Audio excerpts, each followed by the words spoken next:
বিদেশে পালিয়ে বেঁচেছেন অনেকেই, কিন্তু যারা দেশে তাদের অবস্থা কি? হামলা মামলার ভয়ে তারা বাড়ি ঘর ছাড়া। অনেকে আত্মগোপনে থেকে যোগাযোগ রাখতে পারছেন না পরিবার পরিজনদের সঙ্গে। কেউ কেউ আছেন আর্থিক সংকটে। এমন পরিস্থিতির জন্য দলের হাইকমান্ডকে দুষছেন তৃণমূল নেতাকর্মীরা। ফেসবুকে পোস্ট দিয়ে প্রশ্ন তুলছেন দলীয় কর্মকাণ্ডের বিষয়ে। দলে আত্মীয়করণ, দুর্নীতি, ত্যাগীদের অবমূল্যায়ন ও পদ বাণিজ্য নিয়ে তারা কথা বলছেন। বিপরীতে কর্মী সমর্থকদের ধৈর্য ধরতে বলছেন ক্ষমতাচ্যুত দলটির সিনিয়র নেতারা। বাস্তব পরিস্থিতি অনুধাবন, নিজেদের মধ্যে কাদা ছোড়াছুড়ি না করা এবং মব জাস্টিস থেকে সতর্ক থাকতে নেতাকর্মীদের পরামর্শ দিয়েছেন তারা। টানা 15 বছর ক্ষমতায় থাকার পর ছাত্র জনতার বৈষম্য বিরোধী আন্দোলনে পতন হয় আওয়ামী লীগ সরকারের। গত 5 অগস্ট প্রাণ ভয়ে দেশ ছেড়ে ভারতে আশ্রয় নেন দলের সভাপতি ও সাবেক প্রধানমন্ত্রী শেখ হাসিনা। এর মধ্যে কয়েকজন গ্রেফতার হলেও কেন্দ্রীয় অনেক নেতার খোঁজ এখনো পাওয়া যাচ্ছে না। তবে কেউ কেউ হোয়াটসঅ্যাপ ও ফেসবুকের মতো সামাজিক যোগাযোগ মাধ্যমে সক্রিয় রয়েছেন। এত বছর ক্ষমতায় থাকার পরও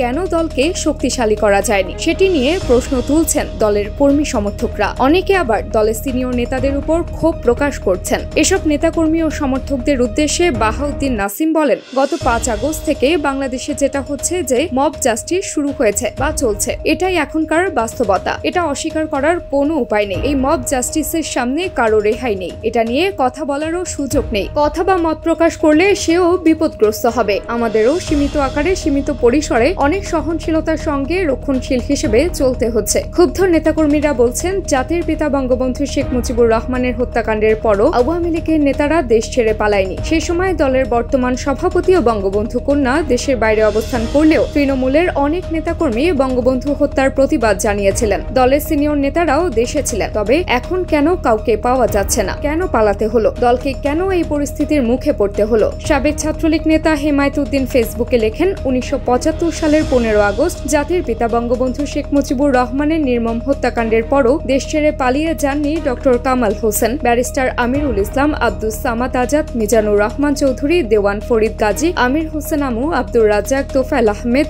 আব্দুল জলিল, আব্দুল কুদ্দুস মাখন, মোস্তফা মহসিন মন্টু ও আ.স.ম. ফিরোজ সহ অসংখ্য জাতীয় তরুণ আওয়ামী লীগ নেতা। বঙ্গবীর কাদের সিদ্দিকী, হেমায়েতুল্লাহরা বঙ্গবন্ধুর হত্যাকারীদের বিরুদ্ধে প্রতিরোধ গড়ে তুলে টিকতে না পেরে ভারতে আশ্রয় নিয়েছিলেন। খন্দকার মোস্তাক, জেনারেল জিয়াউর রহমান এবং এরশাদের সঙ্গে আপোষ করেননি আওয়ামী লীগ নেতারা। গ্রেফতার হয়েছিলেন, কারাগারে নির্মম নির্যাতনের শিকার হয়েছিলেন। আব্দুর রাজ্জাক এবং তোফায়েল আহমেদ টানা 3.5 বছর জেল খেটেছিলেন, কিন্তু বঙ্গবন্ধুর রক্তের সঙ্গে বেইমানি করেননি। যদিও এদের নিয়ে বিভিন্ন আলোচনার সমালোচনা ছিল। পোস্টে তিনি আরও লেখেন, যতদূর জানি বাংলাদেশ আওয়ামী লীগের কেন্দ্রীয় নেতৃত্ব তো দূরে থাক, মাঝারি পর্যায়ের নেতৃবৃন্দও এখন দেশ ছেড়ে পালিয়েছেন। শুধু তাই নয়, মোবাইল নম্বর বা যোগাযোগের সব পথ বন্ধ। এই আওয়ামী লীগ এতদিনে একজন আব্দুর রাজ্জাক, তোফায়েল আহমেদ, সুরঞ্জিত সেনগুপ্ত তৈরি করতে পারেনি। নিজেদের ড্রাইভার, ব্যক্তিগত পিয়ন, কাজের লোককে নেতা বানিয়েছেন এবং আত্মীয়করণের এক মহা উৎসব করেছেন নেতারা। তৈরি করেছে ঘুইফোর, কাউয়া, তেলবাজ, পদ বিক্রি করা নেতা, টোল ওঠানো নেতা।